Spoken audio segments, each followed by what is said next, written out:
നമസ്കാരം. നമ്മളിപ്പോൾ ഉള്ളത് നിലമ്പൂർ നിയോജക മണ്ഡലത്തിലാണ്. കേരളം ഉറ്റുനോക്കുന്ന ഒരു വലിയ രാഷ്ട്രീയ പോരാട്ടമാണ് ഇവിടെ അരങ്ങേറാൻ പോകുന്നത്.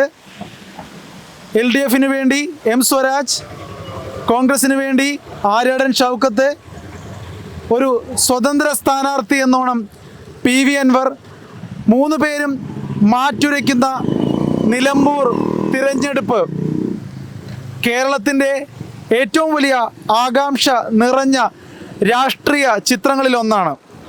ഈ രാഷ്ട്രീയ ചിത്രത്തിൽ ഏറ്റവും കൂടുതൽ ജനപ്രീതി നേടുന്നത് അല്ലെങ്കിൽ ഏറ്റവും കൂടുതൽ വോട്ടുകൾ നേടുന്നത് ആരാണ് എന്നുള്ളതാണ് ചോദ്യം.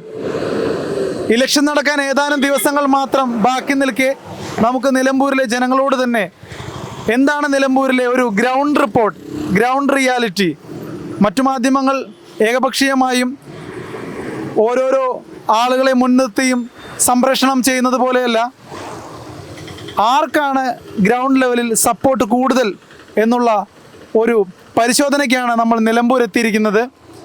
ആര്യാടൻ ഷൗക്കത്തിനാണോ, M സ്വരാജിനാണോ, PV അൻവറിനാണോ, സാധാരണക്കാരായ ജനങ്ങൾക്കിടയിൽ ജനസമ്മതി എന്നുള്ളതാണ് ചോദ്യം. നിലമ്പൂർ ഇത്രത്തോളം വലിയ രാഷ്ട്രീയ പോരാട്ടം നടക്കുമ്പോൾ ആ ഒരു ചോദ്യം വളരെ പ്രസക്തമാണ്. ഓരോരുത്തരും വളരെ ശക്തരാണ്. PV അൻവർ തുടർച്ചയായി നിലമ്പൂർ ജയിച്ചിട്ടുള്ള വ്യക്തിയാണ്. പക്ഷേ അദ്ദേഹത്തിന് ഇപ്പോഴുള്ള ഈ ഇലക്ഷൻ എത്രത്തോളം നിർണായകമാണെന്നുള്ള ചോദ്യവും, അതുപോലെ തന്നെ ആര്യാടൻ ഷൗക്കത്തിൻ്റെ കടന്നുവരവ് ഒരു വലിയ തരംഗം തന്നെ ഇവിടെ സൃഷ്ടിച്ചിട്ടുണ്ട്. M സ്വരാജ് ഒരു മികച്ച സ്ഥാനാർത്ഥിയാണ്. അങ്ങനെ നിലമ്പൂർ എന്താണ് സംഭവിക്കാൻ പോകുന്നത്, ജനങ്ങളുടെ അറിഞ്ഞ സ്ഥാനാർത്ഥി, ജനങ്ങൾ ഇഷ്ടപ്പെടുന്ന സ്ഥാനാർത്ഥി ആരാണ് നിലമ്പൂർ വിജയിക്കാൻ പോകുന്നത് എന്ന് നമുക്ക് ചോദിച്ചറിയാം. ഗ്രൗണ്ട് റിയാലിറ്റിയാണ് നമ്മൾ റിപ്പോർട്ട് ചെയ്യുന്നത്.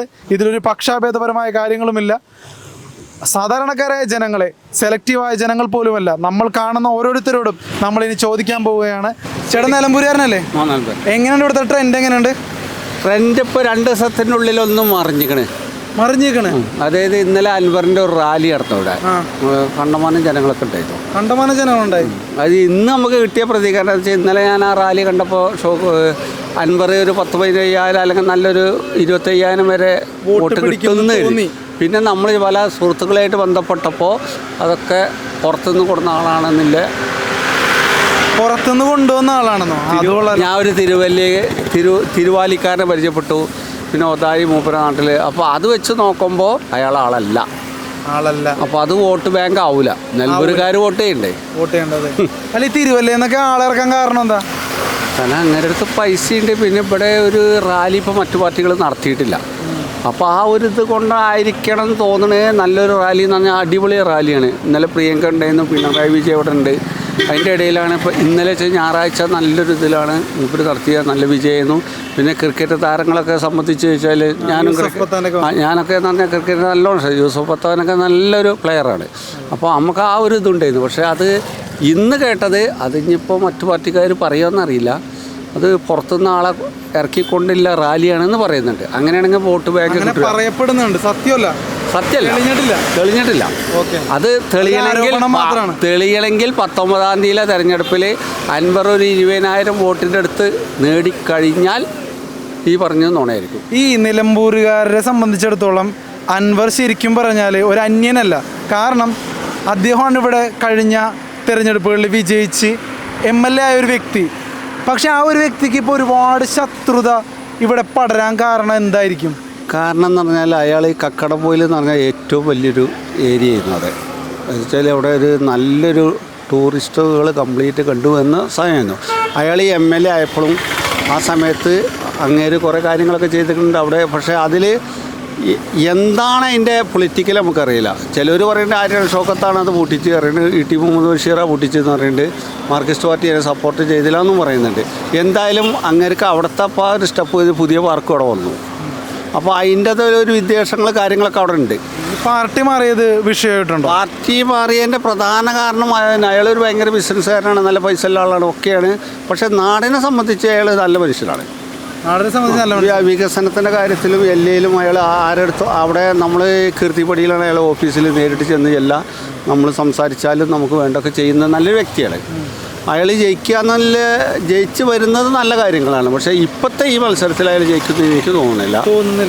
എങ്കിൽ ഇപ്പോഴത്തെ ഈ മത്സരത്തിൽ ജയിക്കാൻ സാധ്യതയുള്ള വോട്ട് ഇങ്ങനെ അങ്ങോട്ടും ഇങ്ങോട്ടും മാറിയാൽ, അതായത് BJPയും കുഴപ്പമില്ലാത്ത രീതിയിൽ ഇവിടെ വരുന്നുണ്ട്. ഒരു 10,000 വോട്ട് BJPയും പിടിക്കുക, അൻവർ ഒരു 15 അല്ലെങ്കിൽ 20,000 വോട്ടും പിടിച്ചാൽ, അല്ലെങ്കിൽ SDP വലിയ കുഴപ്പമൊന്നുമില്ല, അവരും പിടിക്കും. എല്ലാം കൂടി പിടിച്ചു കഴിഞ്ഞാൽ ഷൗക്കത്തിനും അതേമാതിരി സ്വരാജ്. പിന്നെ സ്വരാജിൻ്റെ ഒരു പോയിന്റ് എന്താ വെച്ചാൽ, എല്ലാവരും പറയുന്നുണ്ട് അയാൾ എറണാകുളത്താണ് സെറ്റിലാണ്, ഞങ്ങൾ അവിടെ റെയിൽവേ സ്റ്റേഷനിൽ അയാൾ പുതിയ വീടൊക്കെ വെച്ചുകൂടെ. അയാൾ ഇവിടുത്തുകാരൻ തന്നെയാണ്, അത് സത്യം. പക്ഷേ ആൾക്കാർക്ക് അത് അറിയില്ല എന്ന് പറയുന്നത്. അയാൾ നല്ല കഴിവുള്ളൊരു വ്യക്തിയാണ്. ഷൗക്കത്തും കുഴപ്പമൊന്നുമില്ല, ഞാൻ പറയുന്നില്ല. നല്ല ടാലൻറ്റുള്ള ആളാണ്, അഡ്വക്കേറ്റാണ്, പിന്നെ ബിരുദാനന്ദ ബിരുദമുണ്ട്, നല്ല പ്രാസംഗികനാണ്, സംസാരിക്കാൻ. അയാളുടെ അടുത്ത് ഒരു 10 മിനിറ്റ് അയാളെ പ്രാസംഗം കേട്ട് കഴിഞ്ഞാൽ പോവില്ല. ഞാനൊരു രാഷ്ട്രീയ പാർട്ടിയില്ല, ഞാൻ പ്രവാസിയായിരുന്നു, എനിക്കിപ്പോൾ ഒരു പാർട്ടിയിലെയും വിശ്വാസമൊന്നുമില്ല.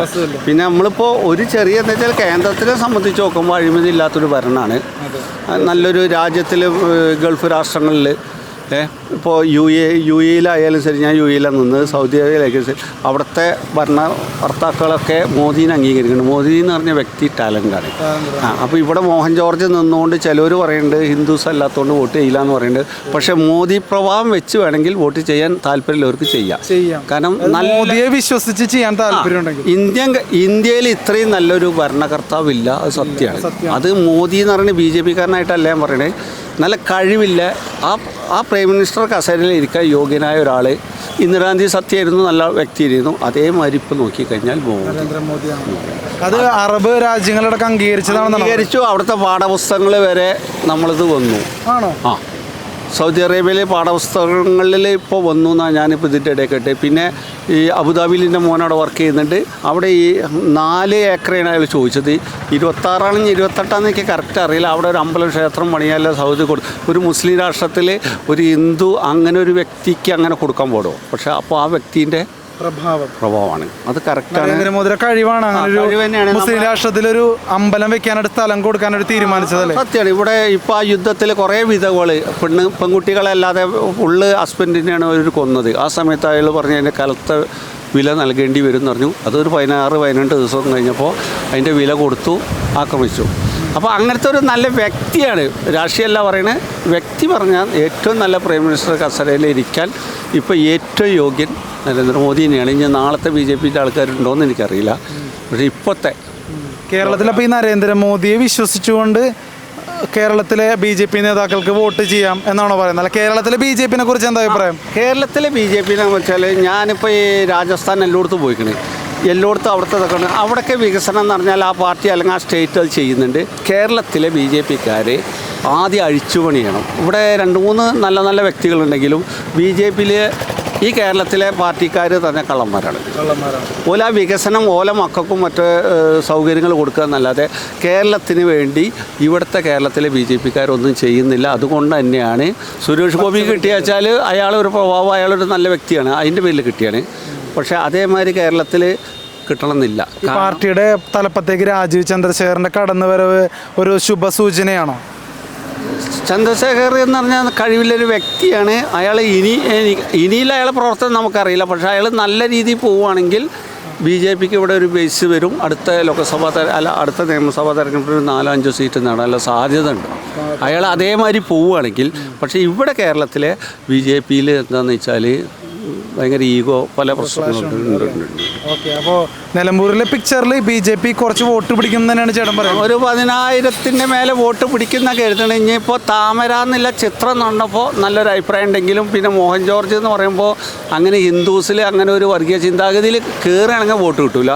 പക്ഷേ ക്രിസ്ത്യൻ വോട്ടുകൾ പലയോഗത്തിൽ കിട്ടാൻ സാധ്യതയുണ്ട്. അത് അൻവറിനും കിട്ടും. ഇവിടെ ഏറ്റവും കൂടുതൽ വോട്ട് ഷെയർ ഉള്ളത് ഹിന്ദുക്കൾക്കാണോ ക്രിസ്ത്യാനികൾക്കാണോ മുസ്ലിങ്ങൾക്കാണോ? അങ്ങനെ നോക്കുമ്പോൾ വോട്ട് ഷെയർ കൂടുതൽ ആർക്കാണ്? അങ്ങനെ നോക്കിയാൽ ഇവിടെ മുസ്ലിംസിന് തന്നെയാണ്. പക്ഷേ അപ്പോൾ SDP-യും അത്യാവശ്യം ഇപ്പോൾ BJP-യിൽ വർഗീയ ചിന്താഗതി ഉള്ളവരാണെങ്കിൽ BJP-ക്ക് ചെയ്യും. അതേമാതിരി മുസ്ലിങ്ങൾ തീവ്രതയില്ല അനുഭവിക്കുന്നവരാണെങ്കിൽ SDP-ക്ക് ചെയ്യും. പക്ഷേ ആര്യയുടെ മുഹമ്മദിൻ്റെ മകനാണ് ഷൗക്കത്ത്, നല്ലതാണ്. നിലമ്പൂരിൽ അത്യാവശ്യം വികസനം നൽകിയ ആളാണ്. സ്വരാജ് നല്ല കഴിവുള്ള വ്യക്തിയാണ്. ഇപ്പം നമുക്ക് പറയാനുള്ളത് എന്താ വെച്ചാൽ നിങ്ങൾ സർവേ ഇപ്പോൾ 19 തീയതി വരും, ഒപ്പത്തിനൊപ്പമായിരിക്കും. 1000 അല്ലെങ്കിൽ 2000 വോട്ടിന്. ഇപ്പോൾ 10,000 വോട്ടാണ് കോൺഗ്രസ് പറയുന്നത്.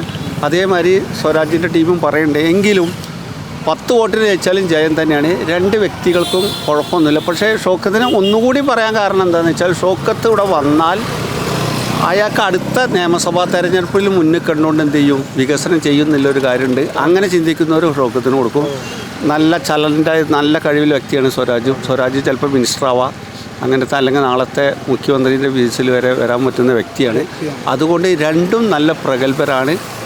അത് 19 ശേഷക്കാരൻ അറിയാം അല്ലേ? Okay, thank you. എന്തായാലും രാഷ്ട്രീയ യുദ്ധത്തിന് ഇനി വളരെ നിമിഷങ്ങൾ മാത്രമേ ഉള്ളൂ. എന്താണ് സംഭവിക്കുക എന്നുള്ളത് കേരളം ഉറ്റുനോക്കുകയാണ്, നമ്മളും കാത്തിരിക്കുകയാണ്.